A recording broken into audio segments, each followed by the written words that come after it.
Hello and welcome to the podcast. This is Ron's Amazing Stories. We have stories that should thrill you a little and chill you a little. It's amazing.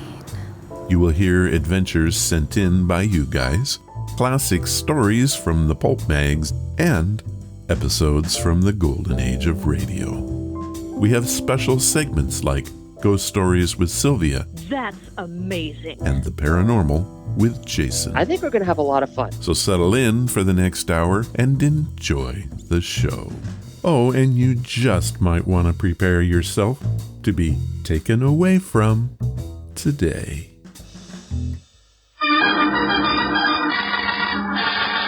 Another 5-minute mystery.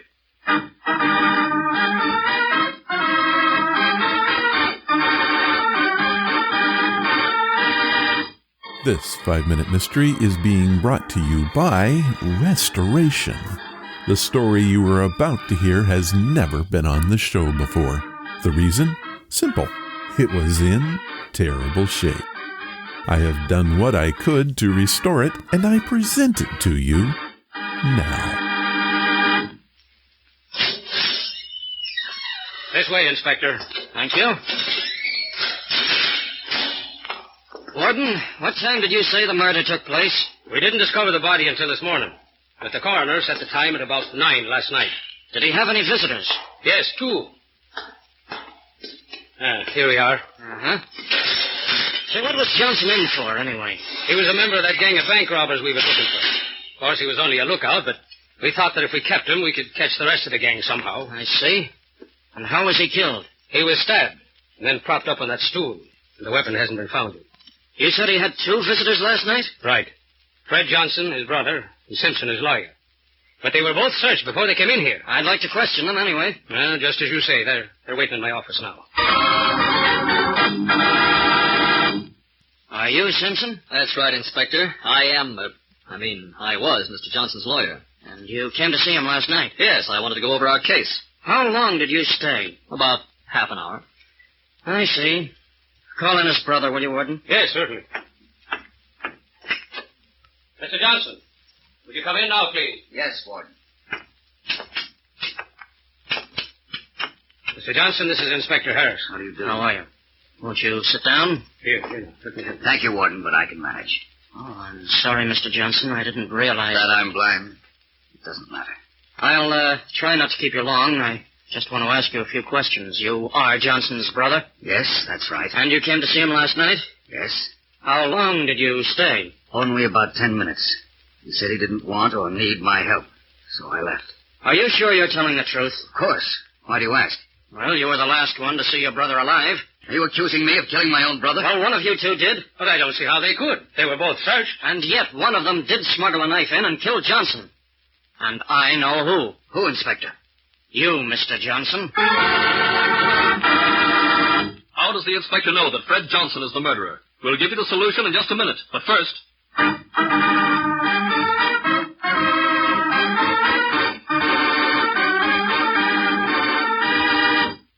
Great story for what it's worth. Good acting and all the neat things that these FFMs are known for, including the lack of useful clues.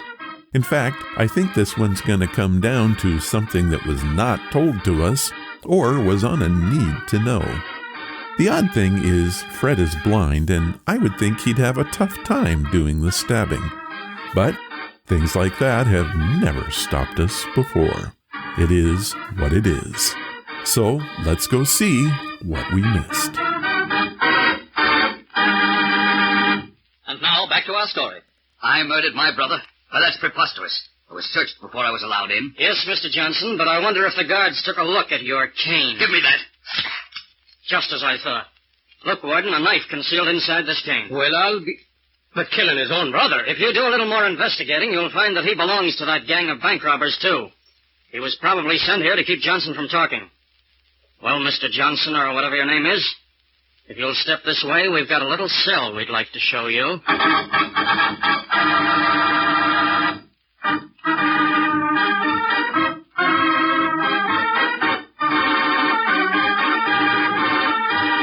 Well, it would have been nice if they had told us that Fred even had a cane. Also, there appears to be some question if Fred is even the brother. Anyway, this 5-minute mystery was brought to you by Restoration, the tool that lets us enjoy these old-time radio spots from the 1940s. So cool.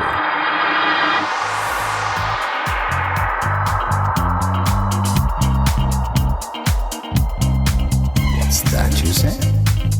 I have to say that this show is on UFOs. However, it's not going to be like other programs that you've heard. I'm going to look at the subject by linking to our past. I will use old-time radio and news reports to do it. So to begin that, I need to introduce you to a major player in the news industry, Mr. Edward R. Murrow. Have you heard the name before? If not, he was an American journalist. He was generally referred to as Ed Murrow. He first came to prominence with a series of radio broadcasts for the news division of CBS during World War II. These reports were literally followed by millions of listeners in the United States. During the war, he assembled a team of correspondents who came to be known as the Murrow Boys. Murrow produced a series of reports that led to the censure of Senator Joseph McCarthy and the subject of communism in the United States. Most journalists of today agree that he is one of journalism's greatest figures, noting his honesty and integrity in delivering the news. How did he begin life? Murrow was born in Polecat Creek, North Carolina. His parents were Quakers, and he was the youngest of 3 brothers. His home was a log cabin without electricity or plumbing on a farm bringing in corn and hay. In high school, he was president of the student body, and in his senior year excelled on the debate team. After graduation, Murrow enrolled at Washington State College, now Washington State University, in Pullman, Washington, and eventually majored in speech. After earning his bachelor degree in 1930, he moved to New York. Murrow joined CBS as the director of Talks and Education in 1935 and remained for the network for his entire career, spanning close to 30 years. When he was hired, CBS did not have a news staff except for announcer Bob Trout. Murrow was intrigued by Trout's on-air delivery, and Trout gave Murrow tips on how to communicate effectively on radio. Murrow was sent to London in 1937 to serve as the director of CBS European operations. This new job was to persuade European figures to broadcast for CBS. What he did was hire journalist William L. Scheer, and this marked the beginning of the Murrow Boys. It turned out that people would rather hear the news firsthand than filtered.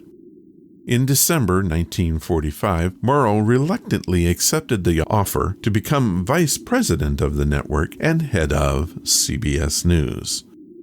This led to his last report from London in March of 1946.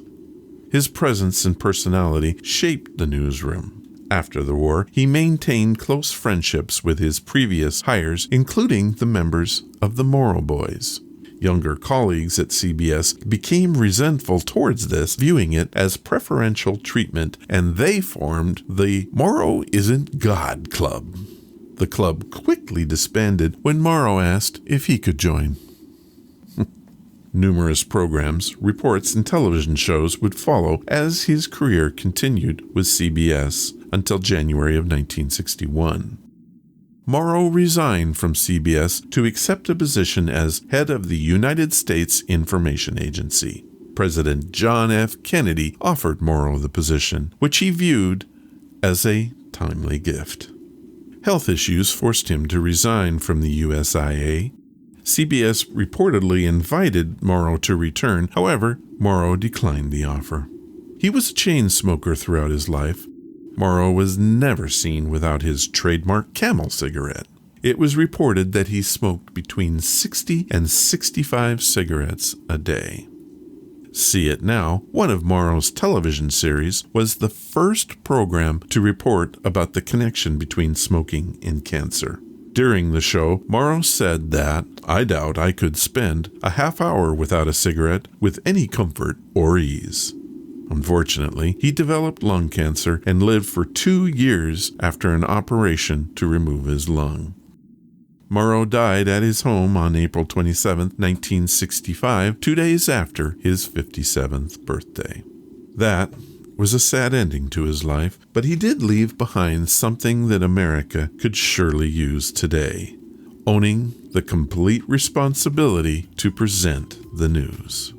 I leave you with this famous quote from Murrow himself: "The obscure we see eventually. The completely obvious, it seems, takes a bit longer." How about that?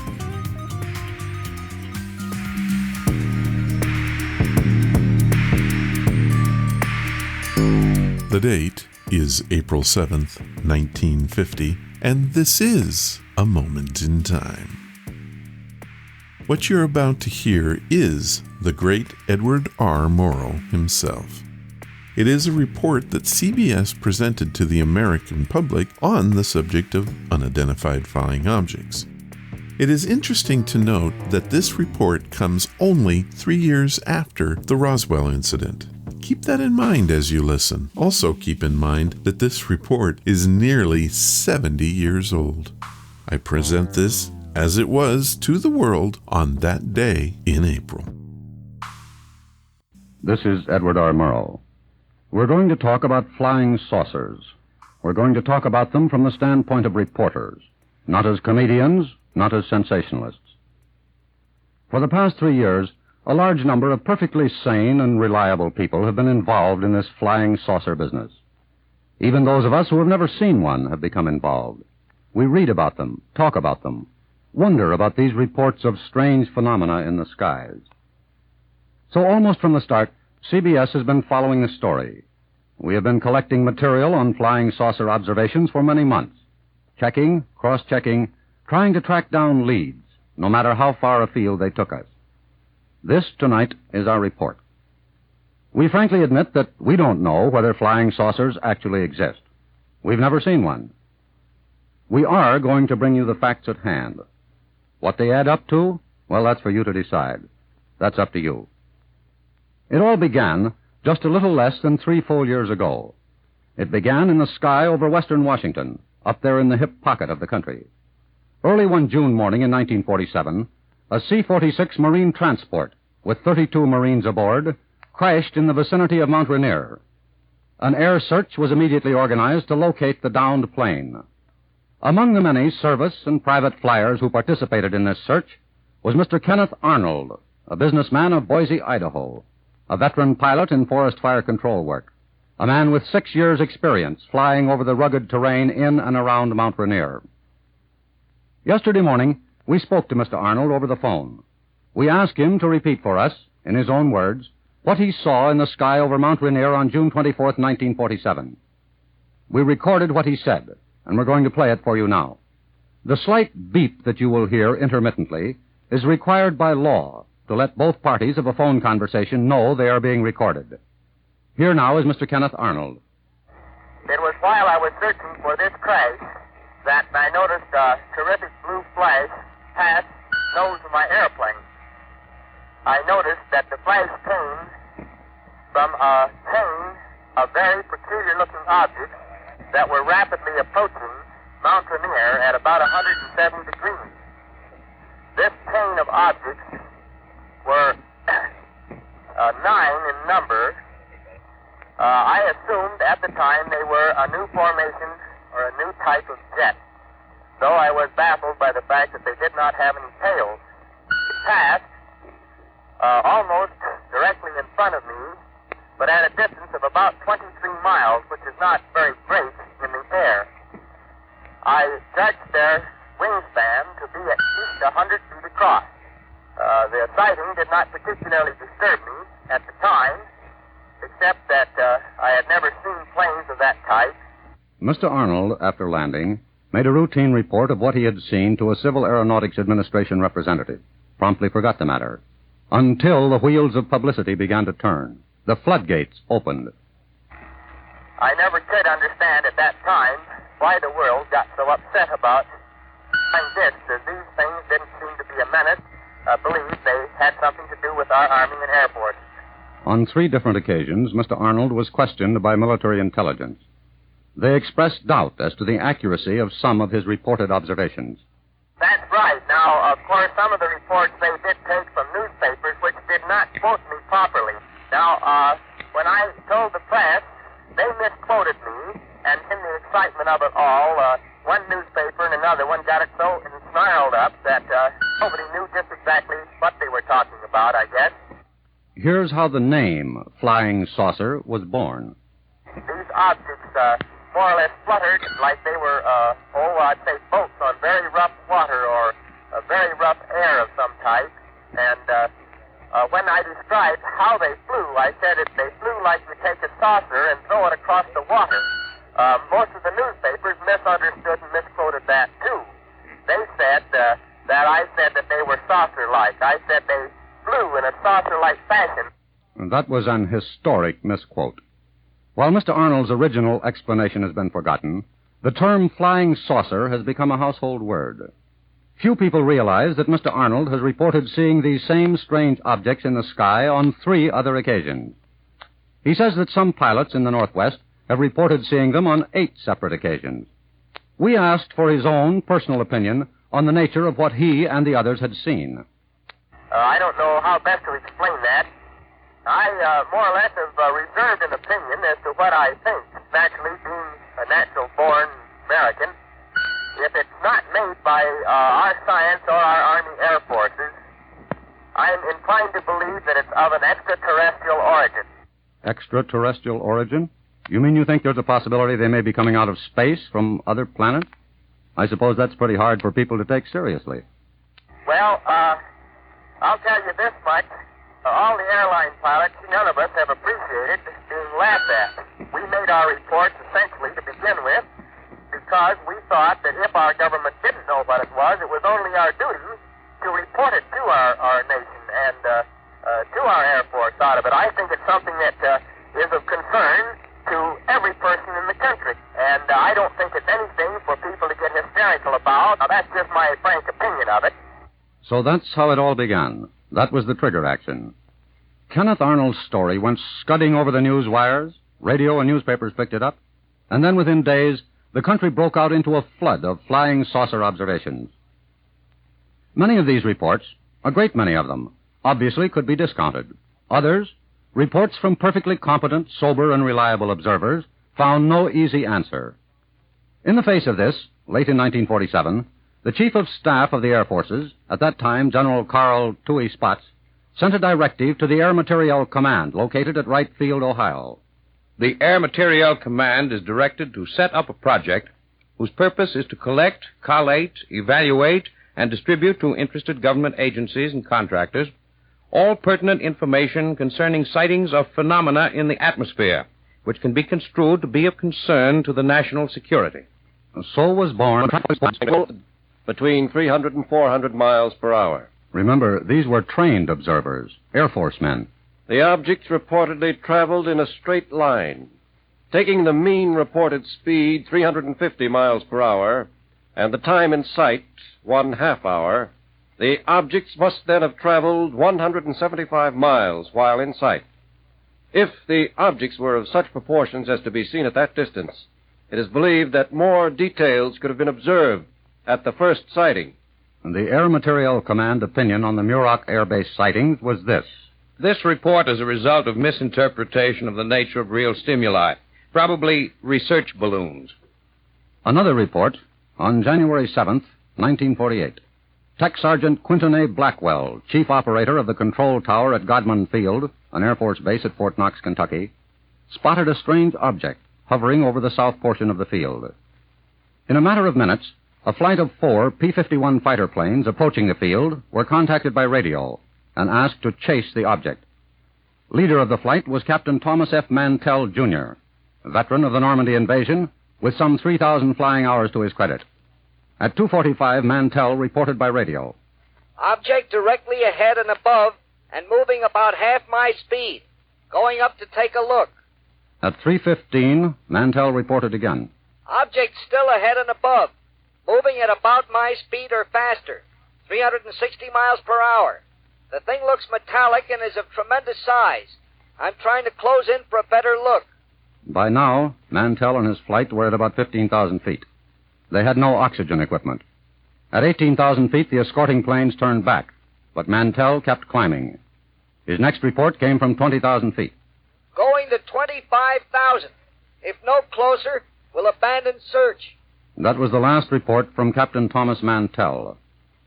At approximately 25,000 feet, it is believed he blacked out for want of oxygen. His plane climbed another 5,000 feet and then went into a dive. When it crashed, parts of it were scattered around an area covering 1/6 of a mile. Project Saucer's conclusion. It seems probable that the object observed was the planet Venus. Later, in a report dated April 27, 1949, this conclusion was reversed.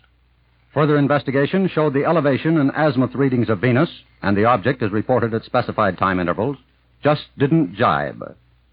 The object Captain Mantell chased to his tragic death is now officially marked unidentified. In all, Project Saucer investigated 375 cases. The report takes in 244 different observations. Just yesterday, we asked Major General William F. McKee, Assistant Vice Chief of Staff, United States Air Forces, to summarize the conclusions reached by Project Saucer. He said, "During 2 years of thorough investigation, no evidence was found which would indicate that the reported flying saucers were anything but the result of natural phenomena. On the other hand, all the evidence indicated that the reports of unidentified flying objects could be accounted for under 3 major headings. 1, misinterpretation of various conventional objects. 2, a mild form of hysteria. 3, or simple hoaxes. It has been suggested that what people actually have been seeing is the result of some of our own secret experiments, guided missiles or new types of planes or flying weapons. This is emphatically not the case. None of the 3 military departments, nor any other agency in government, is conducting experiments, classified or otherwise, with disc-shaped flying objects which could be a basis for the reported phenomena." On December 27, 1949, Project Saucer went out of existence. The flying saucers, however, refused to follow the project into limbo. Just possibly one of the reasons behind the stubbornness of the saucers to accept the mantle of oblivion was an article that appeared in True magazine just about the time Project Saucer was abandoned. It had previously been shown pretty conclusively that the number of sighting reports over a period of months usually followed closely the amount of publicity given to flying saucer observations. A lot of stories, a lot of sightings. Few stories, few sightings. Psychologists call this mass suggestion. But to return to the True magazine article printed in December of 1949. Some percentage of the new wave of flying saucer reports can certainly be chalked off to mass suggestion. But again, as in the first reports, there remained that same unexplained percentage of reliable, trained observers who claim to have seen some object or objects wheeling, whirling, zooming, slicing, or hovering in the sky. Douglas Gourley of Laguna Beach, California, is an example. Here's his story. I served 14 months as an anti-aircraft observer with a searchlight battery, and also 18 months as a seacoast and anti-aircraft observer with another searchlight battery. I was driving north March 21st on 101 highway at about 3 o'clock in the afternoon when my attention was distracted by the sunlight reflecting off some objects. I counted 8 of them, proceeding directly out to sea at 2,000 feet altitude.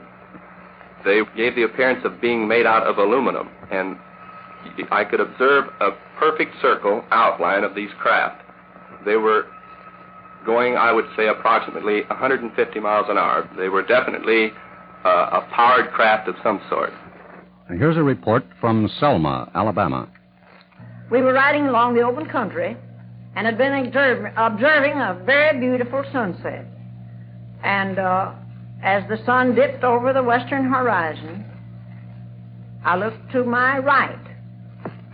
And there in the sky were 3 small lights, which to me appeared to be 3 very small clouds. I looked steadily And I said, no, they are not clouds, they are airplanes. Then I called my husband's attention to it. And he said, no, those are not airplanes, they are lights. And we observed them very closely. But being in motion ourselves, to us they were motionless because we didn't stop. But as we rode along, for something over a mile, they hung there in the sky, and they were, to us, had the appearance of tubes of fluorescent light, of beautiful, silvery, pink-tinged moonlight. And I said to my husband, that gives me a feeling that God is trying to say something to us. And we have had that feeling within us since. By mid-March of this year, the flood of flying saucer sightings had hit a new peak. Into many of these reports there now crept a new and somewhat eerie tone. The feeling that these flying saucers were something out of this world, possibly interplanetary aircraft, sent from some distant celestial sphere to investigate what manner of life managed to exist here on Earth. In line with this, we went to Dr. Donald Menzel, professor of astrophysics at Harvard University and associate director of the famous Harvard Observatory, to find out just how feasible any such idea might be. Dr. Menzel had this to say. Well, I suppose that anything is possible, but I consider it extremely unlikely. Well, what could these flying bodies actually be, Dr. Menzel?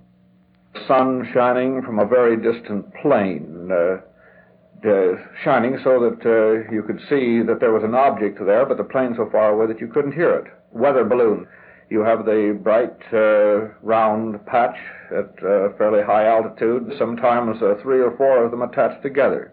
And then again, just pieces of paper carried aloft. When it gets up to 200 or 300 feet, you can't tell whether it's 100 feet or 1,000 or 10,000 feet away.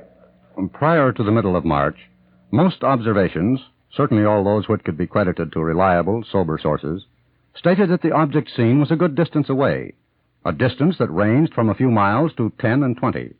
But on March 16th, a physician, a man who holds a private pilot's license, reported that he had seen some strange, unidentifiable type of flying body at close range. Dr. Craig Hunter of Berkeley Springs, West Virginia, had this experience. We're going north on Route 153 from Clearfield, Pennsylvania, towards Penfield, Pennsylvania.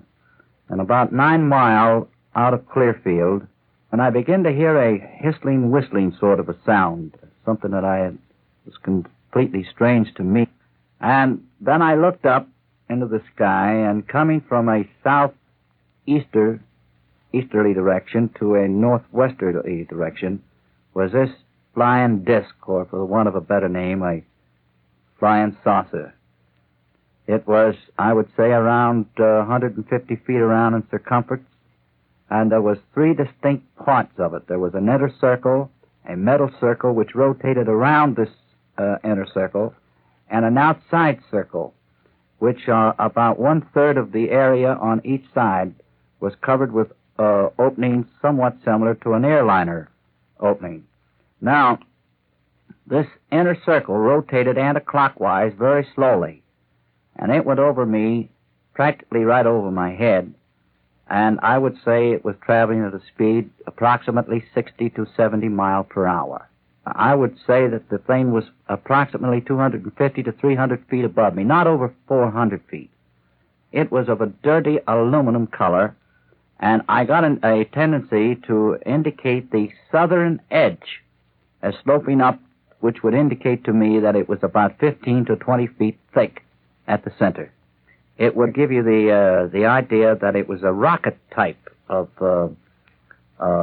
combustion, rather. It didn't give you the indication of a make and break like a motor or anything like that. It was a continuous hissling, whistling sound. The conditions were very, very fine for observing it. I mean that it was just as clear as a bell, and I could distinctly see each and every detail as to the outline of it. In order to check the whole question of design, to find out whether or not a saucer-like object such as the one described by Dr. Hunter could maintain itself in flight according to the basic laws of aerodynamics, we call for the opinion of one of the nation's outstanding aeronautical engineers. Hall Hibbard is Vice President and Chief Engineer of Lockheed Aircraft, And here's what he has to say over the beep recording telephone. Well, my feeling is that it is possible to build and fly something that looks like a saucer, just from the technical standpoint, but I do not believe that there is such a thing at this time. I do not know of anything that would be considered in that category.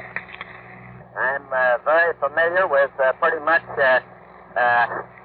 what's going on in the way of research and development, and I know of nothing that would be considered as flying saucers or flying saucer material. You can make something that looks like a saucer fly, if anybody would ever want to do it. But I do not believe it would be possible with our present knowledge to have them make the speeds and everything that everybody has been talking about. The flying saucer story came back into sharp focus on Monday of the present week.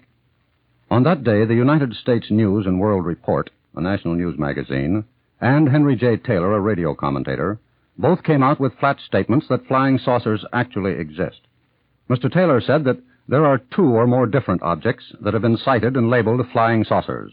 One of these objects, the true flying saucer, according to Mr. Taylor, is a missile round in shape, varying in size from 20 inches to 250 feet in diameter. Some are guided, others are not. The U.S. News and World Report article mentions nothing about these objects. The magazine, however, describes a jet-propelled aircraft of revolutionary design that agrees in some details with Mr. Taylor's second secret aircraft, a piloted plane capable of high speeds and high maneuverability. Both accounts agree that the present models stem directly from the XF-5U-1, the so-called flying pancake, a small edition of which was built and flown in 1942. Last night, we put a special recording line into the home of Mr. Charles H. Zimmerman of the National Advisory Committee on Aeronautics, the man who originally designed the XF-5U-1. We asked him about the plane, whether it ever actually flew. This aircraft never flew. The official designation of the aircraft was the XF-5U-1, which was to be a high-performance Navy fighter. However, a low-powered, lightly loaded version of this craft, called the V-173, made a large number of successful flights. I conceived the original idea for this craft back in 1933. As a top plane designer, we asked Mr. Zimmerman to give us his opinion as to whether or not a plane could be built that could hover like a helicopter, then take off at almost supersonic speeds. He said, "It would be possible, using modern turboprop engines, to build a machine of this type which would be capable of hovering and of also flying at all forward speeds up to possibly 550 or 600 miles per hour." To follow through on the problem of whether or not disc-shaped objects could actually fly, we got in touch with Mr. David C. Prince, Vice President of the General Electric Company and Chief of its General Engineering and Consulting Laboratory. Mr. Prince was having no part of flying saucers. My thought is simply that the ability of some people to kid themselves is extraordinary. For instance, the effect of searchlights on clouds has been taken to be flying discs. Even radar evidence is not conclusive here, because rain in the clouds would show up on a radar screen. The only saucer-shaped aircraft which we know has flown, and that only a few times, is a propeller-powered disc developed by NACA. As a matter of fact, a cigar-shaped craft with a single revolving wing, jet-powered, could be faster and certainly would be much more maneuverable. In flight, this plane might look like a disc because of the halo created by its rapidly revolving wing. Such a craft would have flight characteristics similar to a hummingbird's. Late this afternoon, we tried to tote up the score.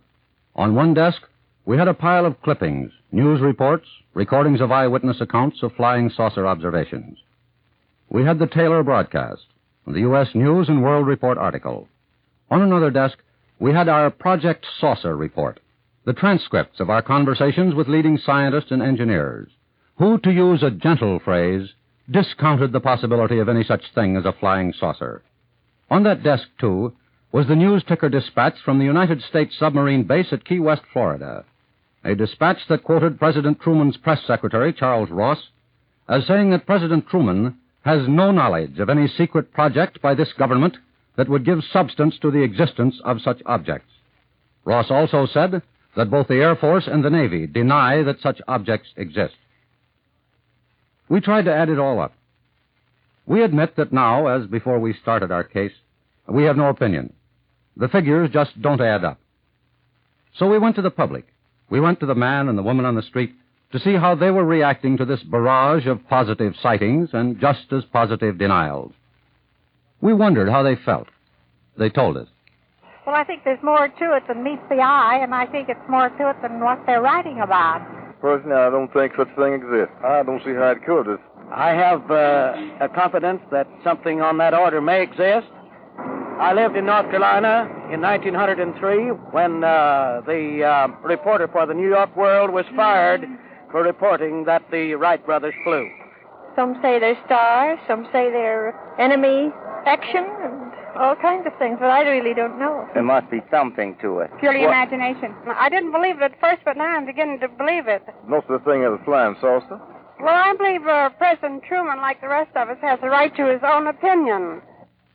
And now, just in case all this has added to the celestial confusion about your heads, we've summarized the data we've been able to gather, sorted out the points of agreement and disagreement among those who claim to have seen flying saucers. Here is what we found. Nearly all these observers are in agreement on the color of the objects. It's a metallic color, they say, something like aluminum or silver. Almost everybody agrees the objects are generally disc-shaped, but with wide variations, sometimes balloon-like or resembling a giant rubber ball. Still others describe them as elongated cigar-shaped things. Speed of the saucers has been estimated at from 0 to 1,200 miles an hour. And when we get into the question of maneuverability, the observers seem not to be able to find the precise or adequate words. They say that the saucers hover, accelerate, and decelerate rapidly. They say that some of the objects flutter, oscillate, drift, whirl, or float. There seems to be no fixed pattern of flight in cases where more than one or two discs have been reported.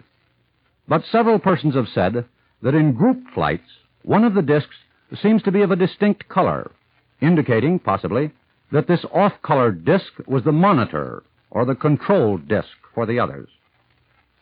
A small percentage of the observers said the discs bore light, and in 5 cases, at points as far apart as Alabama and California, the viewers said the discs suddenly disappeared in flight. But when we get around to estimating altitudes at which the objects were sighted, we find that some observers say they saw them at 250 feet. Others guessed the discs were at 40,000 feet in the sky.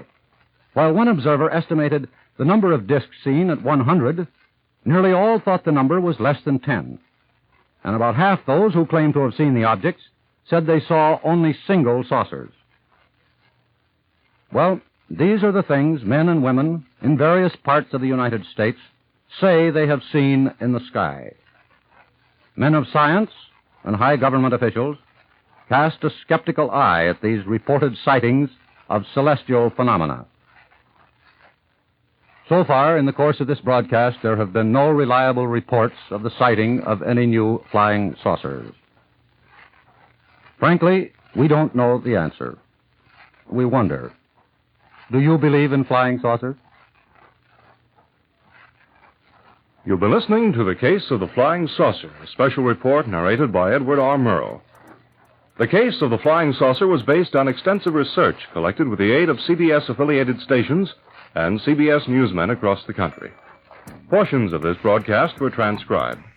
This program was written by Irv Tunick, directed by John Dietz, and produced by Robert Bendick and Irving Gitlin. There were a couple things that struck me about that presentation. Did you notice the number of events and stories they had? Impressive stories, some of which I've never even heard before. I have to say how eerie it was to listen to that 70-year-old program and realize how little progress has been made towards the answer of the question, are there really UFOs in the sky? Hearing that by CBS and Ed Murrow really was something, wasn't it? However, they failed to mention the largest scale UFO event of the century, Roswell, New Mexico. If you're not familiar, let me remind you. On July 8, 1947, Public Information Officer Walter Haut issued a press release stating that the personnel from the field's 509th Operation Group had recovered a flying disc, which had crashed on a ranch near Roswell. A full day later, a second press release stated that a United States Air Force balloon crashed at a ranch near Roswell, New Mexico.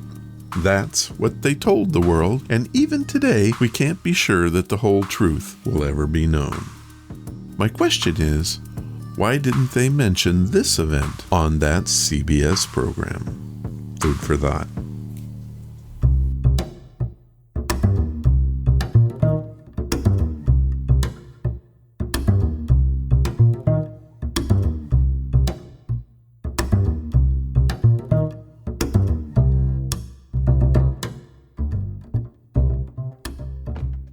Today's podcast is brought to you by Audible. Get a free audiobook and a 30-day free trial at audibletrial.com/Ron's Amazing Stories. They have over 180,000 titles to choose from for your iPhone, Android, computer, Kindle. Whatever you have, you can listen to Audible on it. So what am I listening to? Alien encounters, true-life stories of aliens, UFOs, and other extraterrestrial phenomenon. In this compelling examination of stories, author Rupert Matthews looks afresh at key episodes of alien activity on Earth and sheds light on the many mysterious phenomenon associated with it. From Roswell to Taizé, the book dissects fascinating eyewitness accounts of communication and contact with alien beings, as well as chilling cases of abduction. It also sifts through evidence of governmental cover-ups. Here's a clip from the beginning of the book. I first became interested in UFOs during the Great Warminster Mystery, as it was then known, back in the 1960s. I was just a child at the time, but the exciting stories in the press caught my imagination. The idea that aliens from another planet could be visiting our quiet English countryside fired my imagination.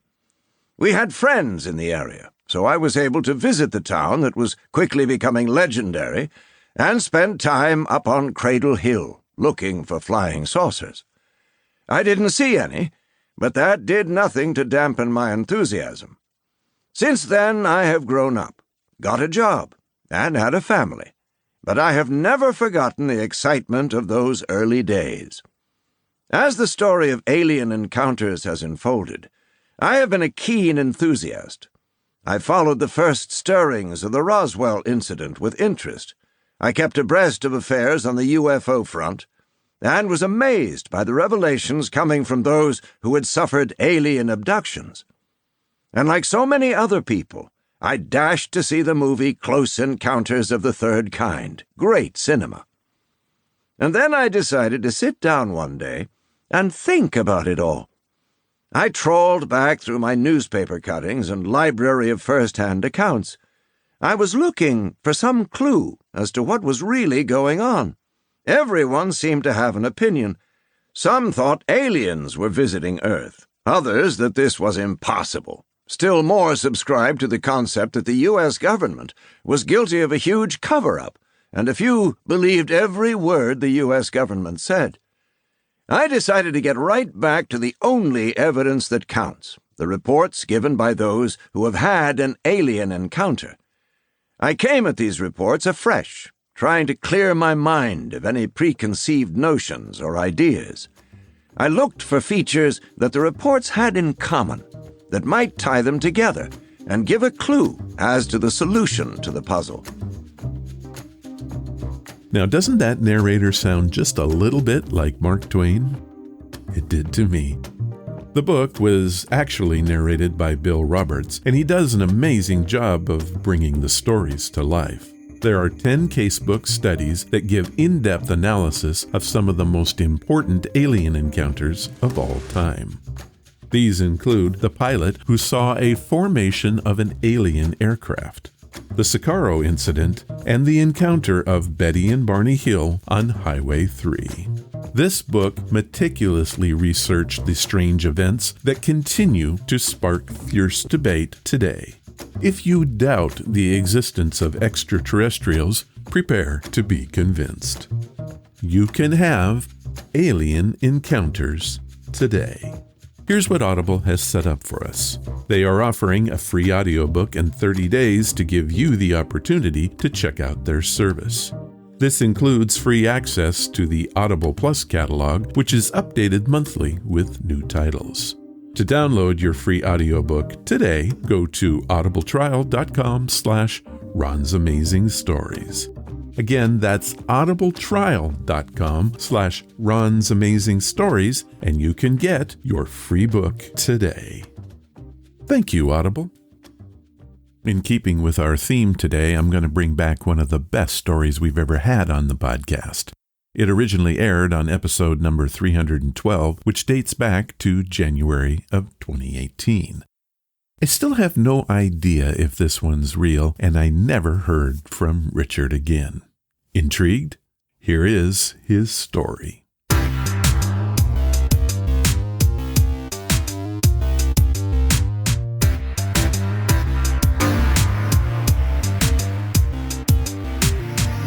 Well, we have a UFO story sent in to us by Richard. Richard is not his real name, nor is he from any place in the United States. Confused? I received this cryptic email several months back. I read it to you now, unedited. I have a story I want tell on your show, but I don't want you to know where you got it or who sent it. I will write story down to best of my ability, but know that English is not my first language. My wife is an American, and we enjoy American things. If this were known outside my country, it could cause trouble. You are welcome to interpret and use my story as you want. I only ask you assign it to the name Richard. Do you agree? Well, I sent Richard a return email saying that I would love his story and would do my best job at trying to interpret it. Keep the feel and the events the same. I did not receive a response, and quite frankly, I forgot about it, thinking the whole thing was a sham. Last week, I finally received the story from Richard and immediately set to work translating it. What you're about to hear is what I came up with. To Richard, I say, I hope I did it justice and that you like it. Please write me back and let me know if you can. Here is Richard's story, The Night We All Feared. I am in the military and as such am subject to certain laws and restrictions. Simply put, what happens on the job stays on the job. If I choose to discuss a thing that happens, it could lead to imprisonment or, best case, dismissal. Because of this, I hesitate to share my story. In the end, I want to tell it, and this seems to be the best and safest way. My wife and I love your podcast and listen when we can get to the internet cafe. We've been known to use our entire hour just downloading podcasts from America to listen to later. Enough about that. It is what it is, and in truth, we are actually quite happy. Here is my story. My group was assigned guard duty at the west gate of a government-controlled series of warehouses. While the contents of these are of some interest, they're not necessarily military or warlike stuff. The truth is, I really don't know what is there, but that night, building number 7 had a lot of activity. We were told to be sharp, no one could pass without proper identification, and must have the day's code word. A black van pulled up to the gate. It had no identification marks, which was very strange. The driver stepped out of the van, and we began our inspection. He had all the proper papers and the day's code word. As per protocol, we had to inspect the contents of the van. Everything inside were in crates, and each had the proper seal. We passed him through. One of the guards who had been inside the van started to complain about nausea. I too felt a little sick, but it soon passed, and we all went back to duty. About an hour later, the guard who had been in the van vomited and then passed out. The officer called for assistance for our fallen friend. It came, but it came too fast. Usually medics were not stationed at this place. They took him away, and none of us ever recall seeing him again. The rest of the evening was quiet until about 2 a.m. Building 7 began to glow. None of us knew what was happening. The officer in charge called the gatehouse, but got no reply. We all wanted to run to the building in support, but our leader reminded us that our job was clear. We were to protect and set about doing just that. I was ordered into the woods to set a flanking point in case of unlawful entry. Screams broke out through the air, coming from what was now a white and blue glow. We could no longer see Building 7, and it hurt our eyes to look in that direction. Then it all just stopped. The glow faded away, and the building remained. Then came the explosion. It was not one of fire and smoke, but splitting wood and steel. A shape rose from the wreckage. It was glowing blue and white. It shot up into the night sky at an impossible speed and was gone. Finally, the all-clear sounded, followed by a flurry of activity around the compound. We received our orders and stayed on duty at that gate for the next 14 hours with no relief. All of us were taken by truck to a Château location. Call it that because I had never been there before or since. We were debriefed, told never to discuss the incident, and all were reassigned to different companies. I don't ask you to believe my story. It feels good just to get it off my chest.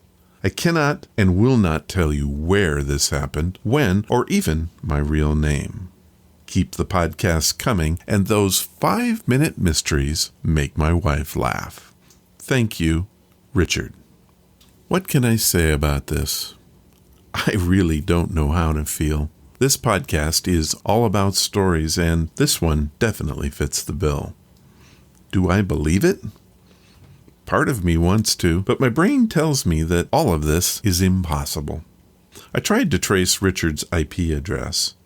All I can say is that it came from a Google Gmail server, and that's it. I'm not any kind of hacker, so the trail ends for me there. I had quite a time editing this story. Some of the language didn't make any sense. For example, Richard called the black van a Tooser truck. Tooser. I couldn't find any reference to that other than an obscure YouTube video. Richard did not use the word warehouse. Instead, he said Lagerhaus. And that is completely off. Lager is a type of beer, but why guard beer? So many questions, but in the end, it is a great story. So I thank Richard for it. If it is true, you had some adventure, my friend.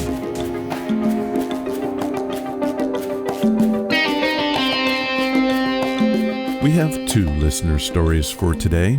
Both are on the current topic of UFOs or flying saucers. The first comes from Terrell Copeland, a former U.S. Marine. Copeland's story began 2 years ago with a UFO sighting he said was captured on his cell phone from his apartment in downtown Suffolk, Virginia. Here is his story. It was orbs of light. Just big balls of light. They weren't moving. One was solid white, the other was directly across the street from it, up 300 feet above ground, and was changing colors rapidly. Something's wrong here, I said to myself. Maybe I'm in over my head. I'm not supposed to be looking at this thing. I decided to post my video to YouTube. This led to something I never expected. A strange visitor came to my front door. I woke up from a nap by the sound of someone trying to enter my apartment. So I went to the door and said, "Who is it?" There was no answer. It was still. You know, you could see the doorknob moving and like scratching at the door. I keep a firearm. It was on my table. I thought I was going to go get it. I tried to move towards the table, but I was in complete paralysis. The only thing I could move were my eyes. I felt a cool chill go through my body, and then I heard a voice through the door say, "You don't need that weapon. I won't harm you." Then the world went blank. I woke up 4 hours later in my bed. It was past midnight, and I felt at peace. This event led to a series of missing time. During a span of 3 nights, I missed a total of 4 hours, and not as a result of sleep. One more thing. I think I got a look at the man, or whatever it was, at the door. While it isn't a memory, it's more of an impression. He was tall, wore some kind of black hat, and had what I think was a beard. Odd, I know, but that's what I saw, I think. Terrell Copeland, Suffolk, Virginia. Creepy stuff, but yet you seem at peace with it. Thank you, Terrell, for sharing your story. This next story is a short one, and I received it some time ago. It comes from Montana and was sent in by Rosalina Ashford. She writes, "Hey Ron, I heard you asking for UFO stories, but I myself prefer the title Flying Saucers. That's because that's what I saw. My husband and kids were gone for the weekend to the rodeo. I usually went with them, but this time I decided I needed some me time. We have a ranch-style house near Whitefish. The view from our living room is nothing but mountains and ski slopes. I was sitting with a glass of Château Lafite Rothschild, a wonderful and truly expensive red wine. I was watching the world go by when a light appeared above the mountains. It was bobbing up and down and could not have been an airplane. It got brighter and brighter as it came closer. Finally, it buzzed the house and was gone. I ran outside, but there was no sign of it anywhere. It was saucer-shaped with a circle of lights around its edges. I didn't see any windows of any types, and there were no markings that I could see. I have no evidence, and no, it was not the wine." Rosalina Ashford, Whitefish, Montana. Well, that is a short and simple story, and I love it. I looked up the wine that you mentioned. Château Lafite Rothschild is available at wine.com. It has a good level of tannins, a balanced structure, well-defined aromas, a deep purple color, and a spicy yet woody bouquet. If you're interested, it sells for $729 a bottle. Thank you for your story, Rosalina. Well, those are our stories this time. Remember, if you have one to share, head to the main website and click on the submission banner. Make your stories our stories.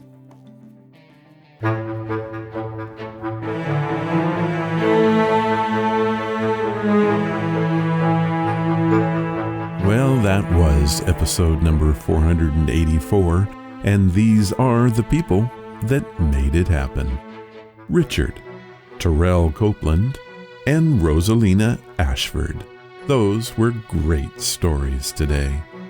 If you want to follow the podcast or the blog, head to ronsamazingstories.com.